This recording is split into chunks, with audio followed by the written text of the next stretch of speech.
Hello everyone, welcome to another YouTube video. In today's video, I'll be showing you how to answer an 8-mark GCSE AQA history question. This one specifically is on the British depth study, which in my case, I done Norman, so I'll be showing you how to answer a Norman 8-marker. The 8-marker in specific is part 2 on the course, which talks about the feudal system and legal system. So let's have a look at the question. Explain what was important about the feudal system and land ownership in Norman England. So let's get started. Now, first of all, when we have an 8-marker, on the Norman paper, this is question 2. 8 marker, so 8 marks, that's 6 to 12 minutes. Just checking you can see that. Yep, 6 to 12 minutes. And it is 2 paragraphs. So 2 paragraphs, 6 to 12 minutes. So again, not a lot really for writing.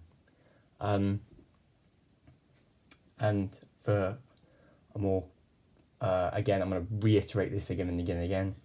Don't write tons. There is no need. It is simply 8 marks, 6 to 12 minutes. There's no need to write essays upon essays. It's completely fine. In terms of structure, well, you're looking at generally, of course, everyone gets taught this completely differently. The way I was taught it generally is signpost. So have your main point, main line of argument, if you'd like. Signpost, explain, analyze, and then if you really want to get those like top level 4 band, 6, 7, 8 marks out of 8, you also need to do short and long term, which I think for this question on the feudal system is going to be pretty nice actually, because there was a lot of short term and long term we can talk about there. The short term and long term, if you want to really, like I said, hit those higher marks. 6 to 12 minutes, 2 paragraphs, don't write tons, signpost, explain, analyze, short, long term.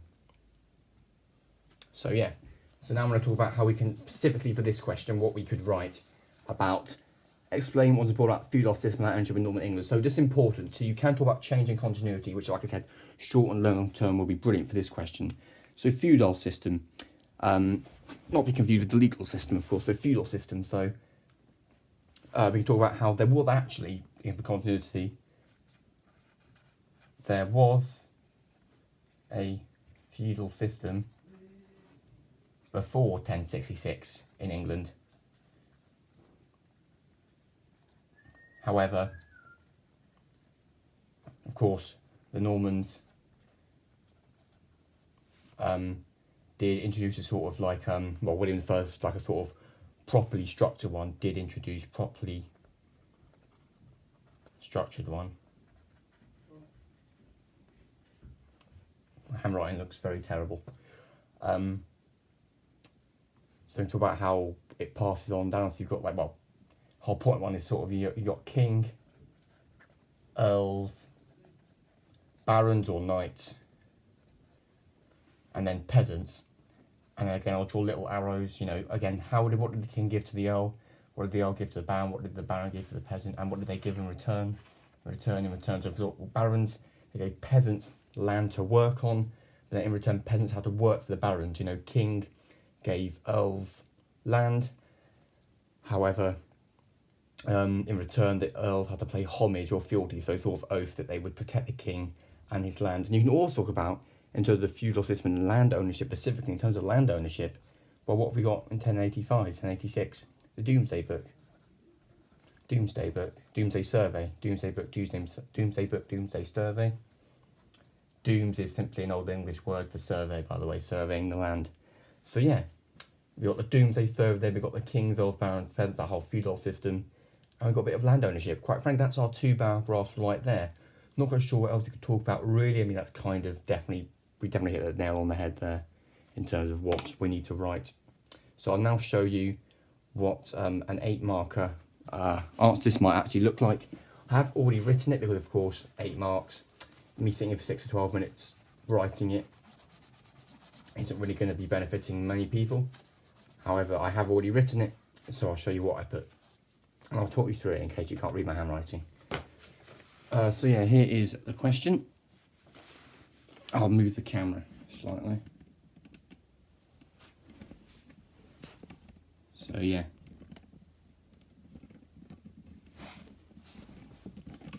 There we are. So So yeah, explain what was important about the feudal system and land ownership in Norman England. So after the Norman conquest, the feudal system and land ownership became a key factor in William I maintaining power. So we've got our point there, our main point, our main line of argument right there. How are we going to link back to that? Maintaining power and control. Such as William fully put into place a form of feudal hierarchy in England to explain who provided what to who. So like I said, talking about the feudal system, yeah, we've already addressed that in our little plan. It effectively just saw the more loyalty and support you gave to the king and knights, the better your life would become. Sounds pretty simple enough. This was important in the long term, so again, long term, short term there. To hit those high marks, you need to talk about long term or short term. This was important in the long term, as it made it easier for William to maintain control over England, since he knew who would be providing for him and how he can maintain his control over the land. So that's a very good interesting paragraph. Main line of argument, we've analysed, we've explained it, and we've done a little long term there, which is really quite good, and not even that long, is it? So second paragraph. Furthermore, another way land ownership was important in Norman England was in the 1085, William ordered a doomsday survey, which clearly charted out how much land he was owed. So again, we made our point there. We've now just started to analyse already, again saving us more and more time. He was owed, and more simply, how much power he had. Again, 1085 Doomsday Survey, power, money, which we'll probably get into in the paragraph. I haven't actually read this in a while because I wrote this a little while ago. This was a huge change for England as before. So again, change continuity. For England, as before, the king had less control over everybody and their land, but now England had its Doomsday Survey. It allowed the king to better dictate is Germany paper, getting confused there, dictate people and own more land, such as the idea of primogeniture that the Normans introduced, which it was the eldest son would inherit all the land. The primogeniture, eldest son inherits all the land. If no eldest son, the king would get the land. So again, further, the Normans giving the English the idea that they had full control and we're here to stay. So there's your two paragraphs, really. I mean, we didn't do too much short-term, long-term this one. We did discuss long-term this one. Personally, reading this back, I would probably give this, I would say 6 or 7 marks. So we could have discussed a little bit more short-term and long-term in this essay. But that's the gist of it. And hey, 6 or 7 marks across the paper. That's looking at about a grade 8 or 9, which is, like I said, what you want if you want to get the high grades. And like I said, it's not even that long, really. Definitely achievable between 6 and 12 minutes. So yeah, thank you all so much for watching this YouTube video. Hope you found this video useful. If you have, please like and subscribe. Let me know in the comments how you felt about this video. Maybe things I can improve for next time. And until then, yeah, thank you for watching.